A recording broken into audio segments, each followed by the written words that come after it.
Everyone, welcome to the session. आज हम discuss करने जा रहे हैं ग्रेड 6 सीबीएसई की science lesson number 5 separation of substances, यानी चीजों को अलग अलग करना।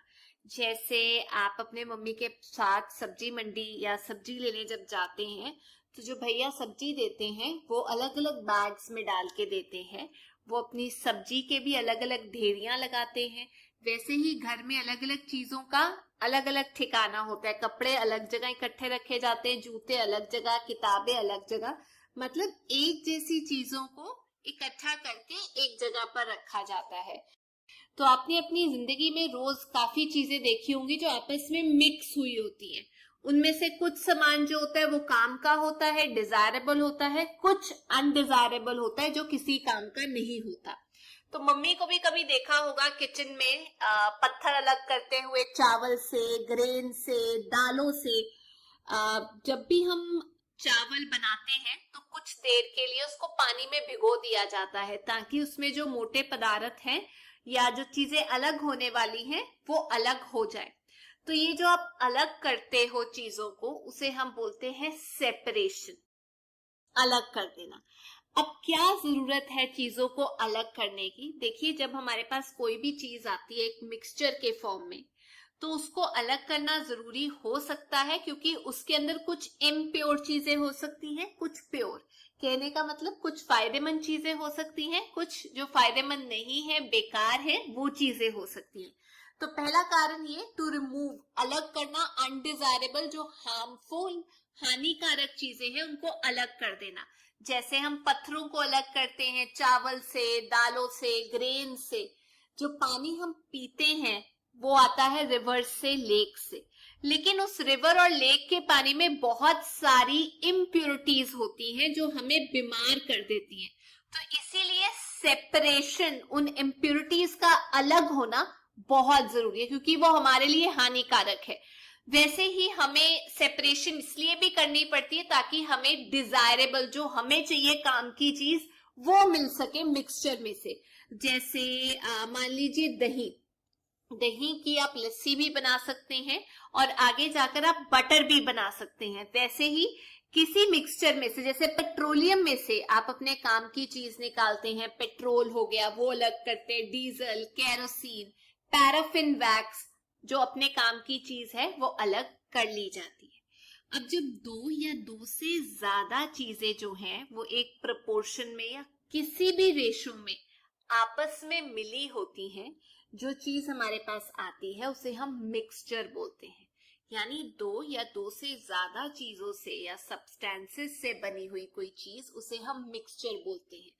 वो चीजें जिनका मिक्सचर बनता है उनकी मात्रा बराबर होना जरूरी नहीं है।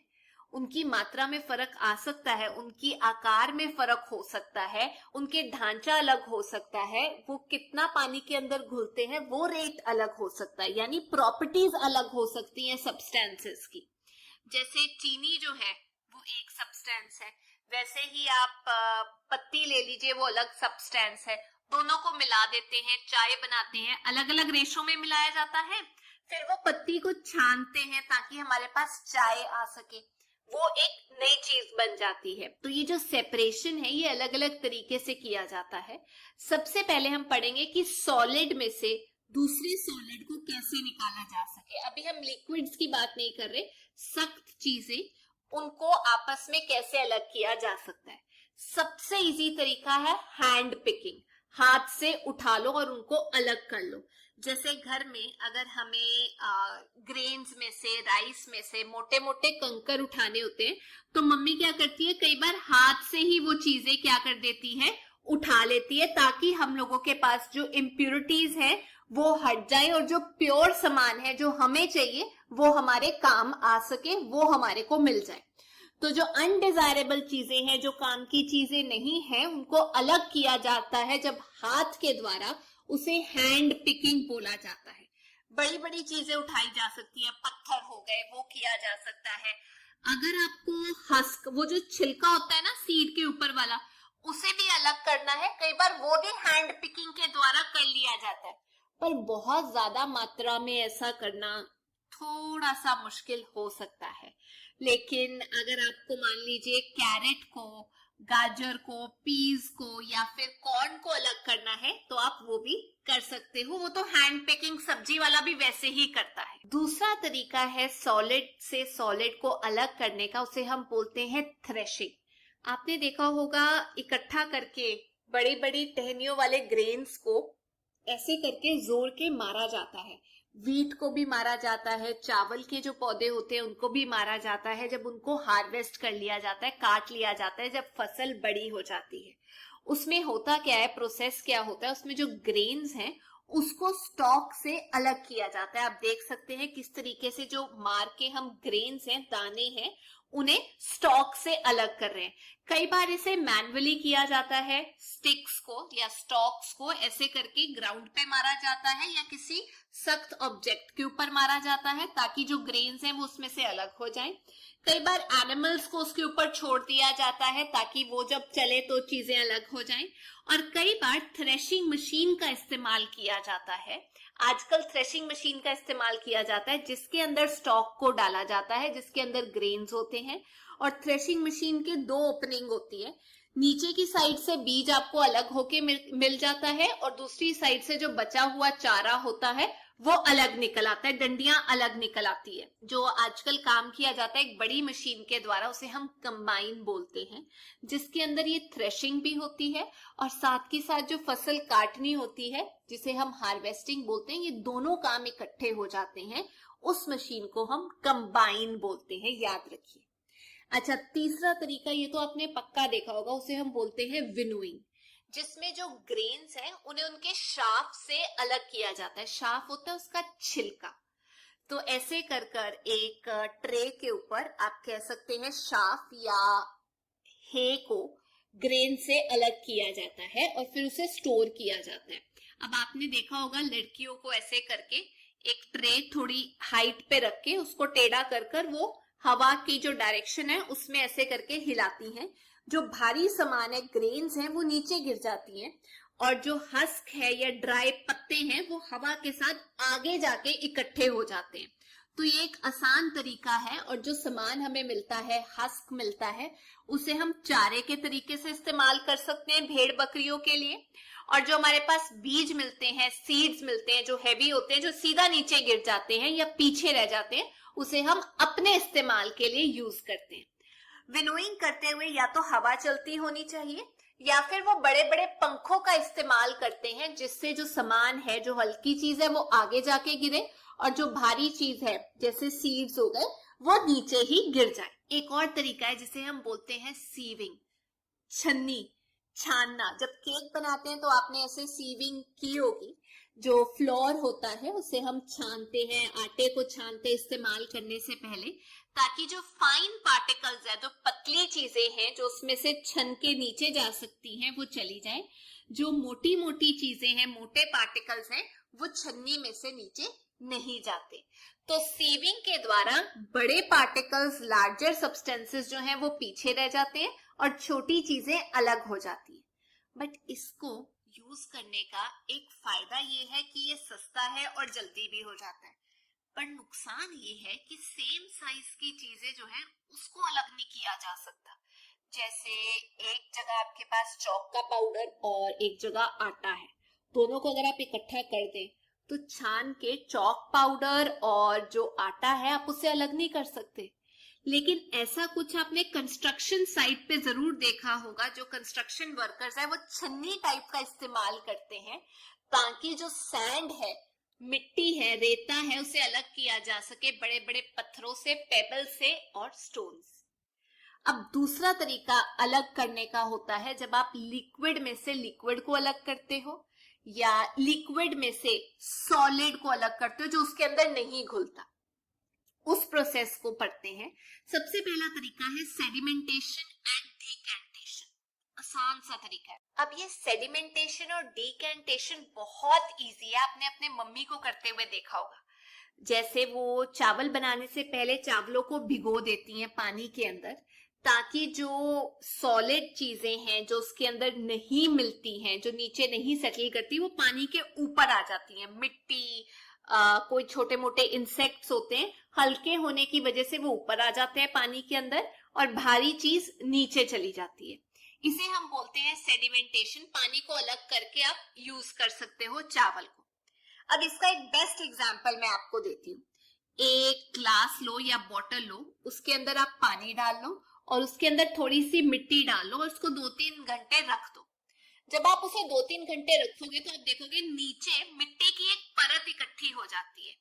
वो जो नीचे आके परत इकट्ठी हो जाती है उसे हम बोलते हैं सेडिमेंटेशन। जो ऊपर का पानी है उसे आप अलग कर सकते हैं, एक और कंटेनर में डाल सकते हैं, उसे हम कहते हैं डीकैंटेशन।